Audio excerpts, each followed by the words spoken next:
Welcome to a journey of discovery, where we unravel the truth behind common health myths that have been passed down through generations. In this intriguing world of health myths, it's easy to find ourselves tangled in a web of misinformation.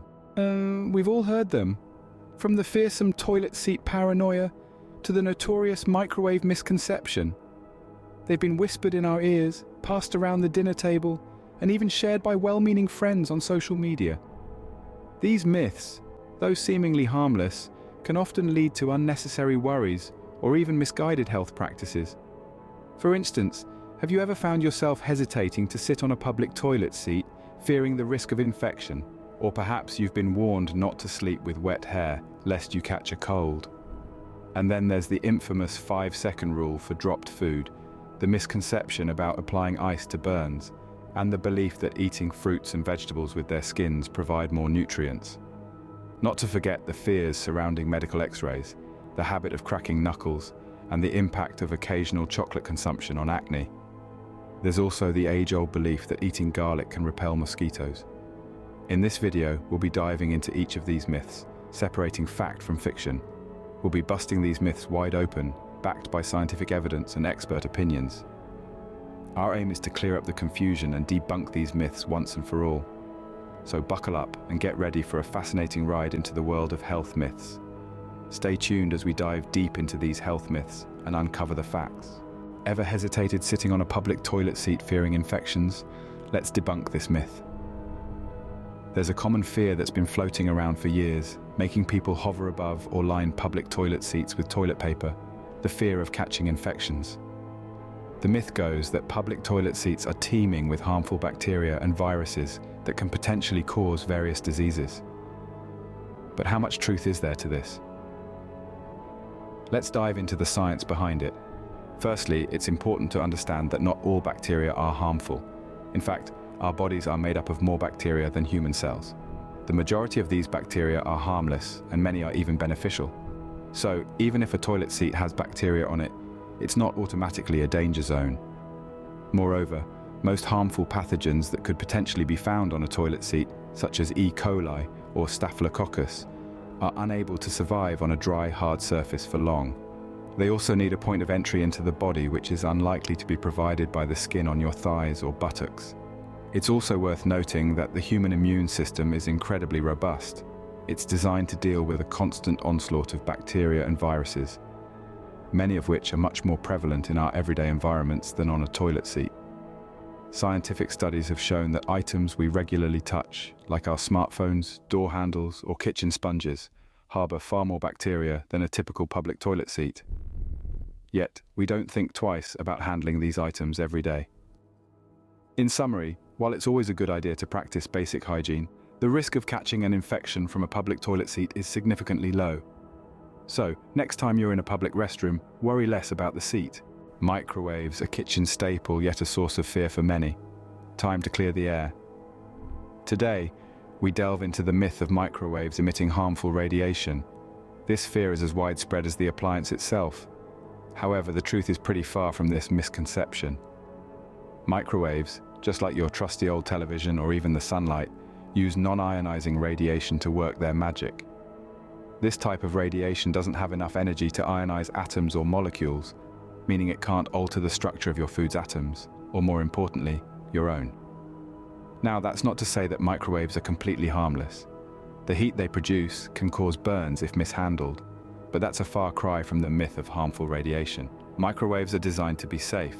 They have a system in place that automatically turns off the microwave radiation when the door is open. So, unless your microwave is seriously damaged, there's no reason to worry about exposure. In fact, the World Health Organization assures us that the levels of microwave radiation that leak from the appliance are so low, they pose no threat to our health. It's not the microwaves you should be worried about, it's the hot pockets you're cooking in them. And let's not forget, microwaving is one of the best cooking methods to preserve nutrients in food. Unlike boiling or frying, it cooks food quickly and without a lot of water, helping to keep more vitamins and minerals in your meal. So, the next time you're warming up your dinner or making popcorn for a movie night, remember, your microwave isn't out to get you. It's simply using science to make your life a little bit easier. Rest assured, your microwave isn't plotting against you. Do you believe sleeping with wet hair causes colds? Let's debunk this. So, you've just finished a late night shower. You're ready to hit the hay, but wait, your hair is still wet. According to an age-old myth, going to bed with wet hair will lead to catching a cold. But is there any truth to this? Well, it's time to put your fears to rest. The reality is that colds are caused by viruses, not by wet hair or even by cold temperatures for that matter. When we say you've caught a cold, it's not because you've been exposed to cold weather or a damp pillow, but because you've been exposed to one of the many strains of the common cold virus. Now you might be wondering, why is this myth so pervasive? Well, it's likely due to the fact that colds are more common in the colder months. However, this is not because of the cold weather itself, but because people tend to stay indoors more, leading to a closer proximity to others and a higher chance of virus transmission. So, if you've been avoiding washing your hair at night in fear of waking up with a runny nose, you can now breathe a sigh of relief. Your wet hair is not going to make you sick. However, it's worth noting that while sleeping with wet hair won't give you a cold, it can potentially damage your hair and cause breakage due to the friction between your hair and the pillow. In other words, the real risk of sleeping with wet hair isn't catching a cold, but waking up to a bad hair day. So feel free to shower at night, just make sure to dry your hair properly before you sleep to keep it healthy and looking its best. Sleeping with wet hair won't give you a cold, but perhaps a bad hair day. Dropped your favorite snack? Is the 5-second rule really a thing? Let's dive into this widespread food myth that's been around for ages. You're in the middle of a delightful snack and oops! It slips from your grasp and lands on the floor. But hey, no worries, right? You've got 5 seconds to pick it up and it's still good to eat. Or so the old saying goes. This is the infamous 5-second rule, a culinary myth that suggests food dropped on the floor won't have time to pick up bacteria if it's scooped up quickly. But here's the truth. Germs don't wait around for a 5-second countdown.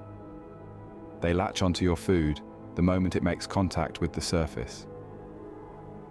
Studies have shown that bacteria can contaminate food within milliseconds, debunking the 5-second grace period.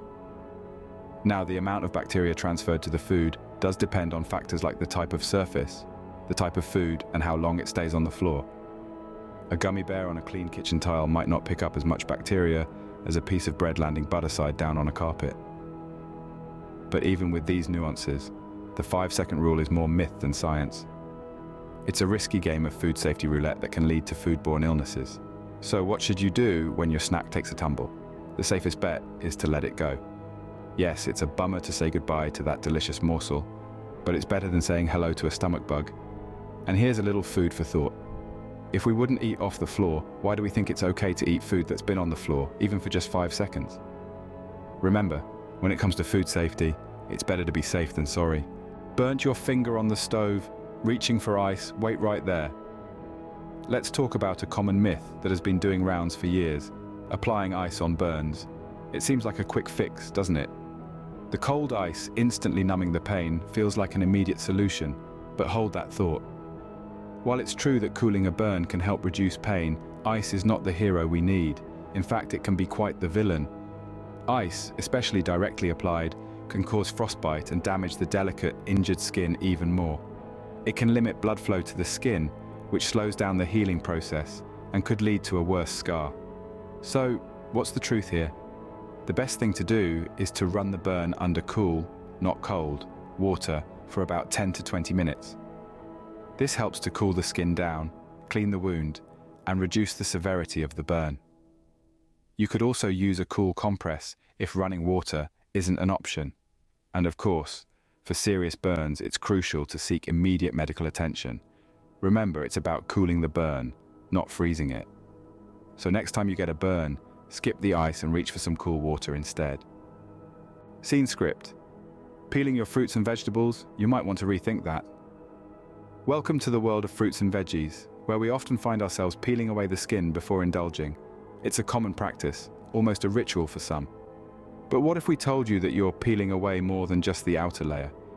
You see, the myth of discarding the skin of fruits and veggies has been around for ages.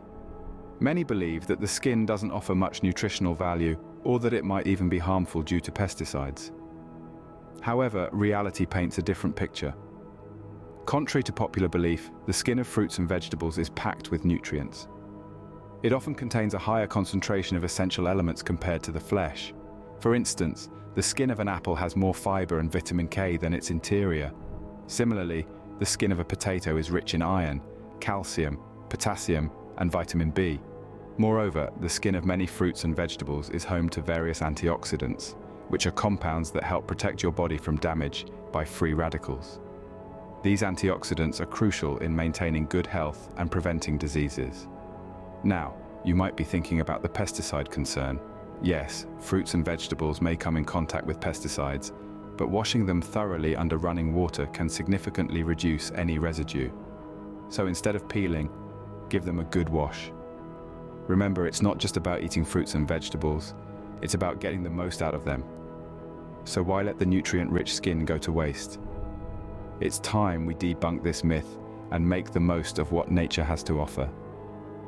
The next time you're about to peel that apple, remember, you're peeling away the nutrients. Worried about cancer from medical x-rays? Let's debunk this myth. So you've been asked to get an x-ray, and the first thing that pops into your mind is, isn't that going to increase my risk of cancer? Well, you're not alone.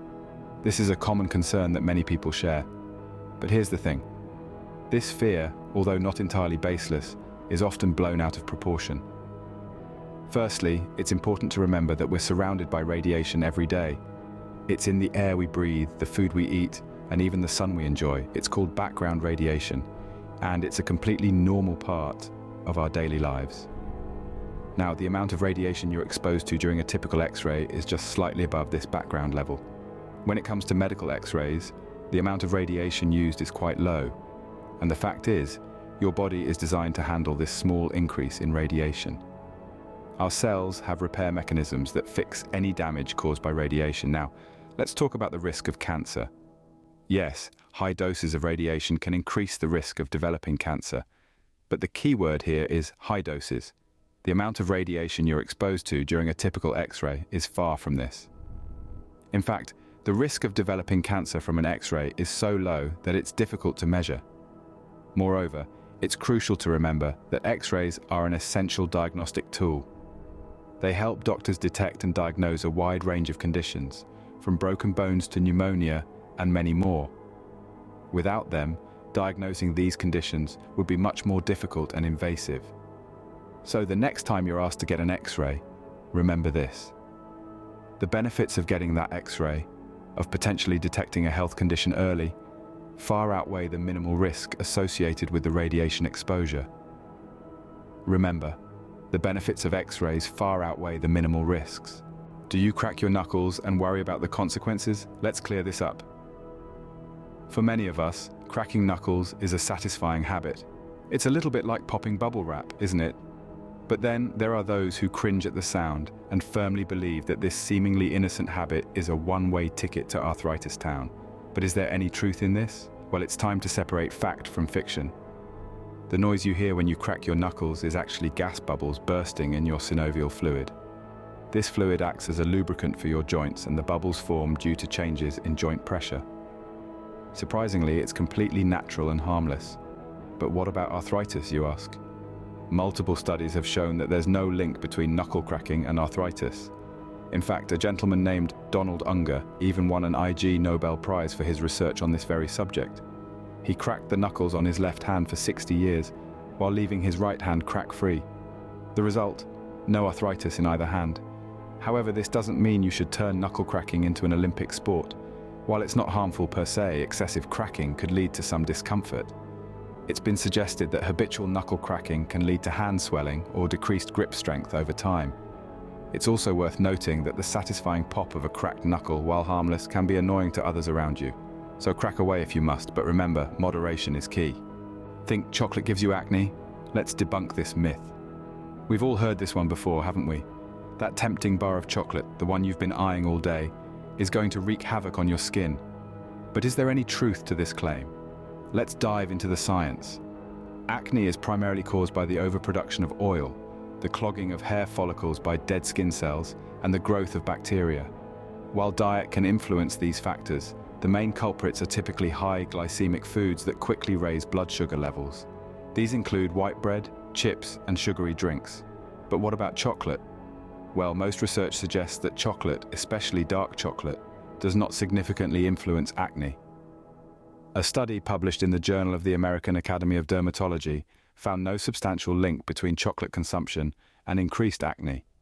However, it's important to remember that everyone's skin reacts differently, and what may work for one person may not work for another. So, if your skin does react negatively to chocolate, it might actually be due to the sugar and dairy content in many chocolate products, rather than the cocoa itself. So, the next time you're craving that piece of dark chocolate, go ahead and enjoy it. Moderation, as with everything, is key. So enjoy your occasional chocolate indulgence guilt-free. Scene script. Eating garlic to repel mosquitoes. Let's debunk this myth. Imagine a world where all you need to do to keep those pesky mosquitoes away is to munch on a garlic clove. Sounds too good to be true, right? Well, that's because it probably is. This myth has been circulating for years, suggesting that the potent smell of garlic can deter mosquitoes. But is there any truth to this? The idea behind this myth is that when you consume garlic, the strong scent is released through your pores, creating a natural mosquito repellent. But let's dig a little deeper. While it's true that mosquitoes are attracted to certain odors, there's no scientific evidence to support the claim that garlic repels them. In fact, various studies have been conducted to test this theory, and the results? Well, they're not in garlic's favor. A study published in the Journal of Vector Ecology found no significant difference in the number of mosquitoes landing on participants who had consumed garlic compared to those who hadn't. Another study, conducted by the University of Connecticut, had similar findings. Participants ate garlic and were then exposed to mosquitoes. The mosquitoes, it seems, were not deterred. Then, what about garlic oil or garlic-based sprays? While some people claim these work, the research is mixed, and any effect is likely minimal and short-lived. Not to mention, you'd have to cover every inch of your skin for it to possibly work. So, while garlic is a fantastic ingredient for your pasta sauce, it's not going to do much to keep the mosquitoes at bay. Instead, stick to proven methods like using insect repellent, wearing long sleeves and pants, or using mosquito nets. In the end, the garlic and mosquitoes myth is just that, a myth. It's a fascinating tale, but not one that holds up under scientific scrutiny. So, unless you're planning on becoming a garlic bulb, mosquitoes aren't going anywhere. And there you have it, 10 common health myths debunked. We've journeyed through the intriguing world of health misconceptions, unveiling the truth behind each one. From the paranoia surrounding toilet seats and the misconceptions about microwaves, to the unfounded fear of wet hair and the infamous 5-second food rule, we've debunked them all. We've also shed light on the harmful practice of applying ice on burns, the nutritional benefits of consuming fruits and veggies with their skins, the low cancer risks associated with medical X-rays, the harmless nature of cracking knuckles, and the lack of a direct link between occasional chocolate consumption and acne. And let's not forget the myth about garlic warding off mosquitoes. Sorry to disappoint, but that's a tall tale too. Each of these myths, though seemingly harmless, can lead us astray from the path of true health and wellness. It's crucial that we rely on scientific facts and proven research over hearsay and popular myths. After all, informed decisions are the foundation of a healthy lifestyle. So, let's continue to question, to learn, and to debunk. Let's stay curious, but also informed. Let's challenge the status quo, but also respect the evidence. And let's remember that the pursuit of knowledge is a journey, not a destination. If you found this video enlightening, subscribe to our channel for more myth-busting content. Share it with your friends and help us spread the truth. Until next time, stay curious, stay informed.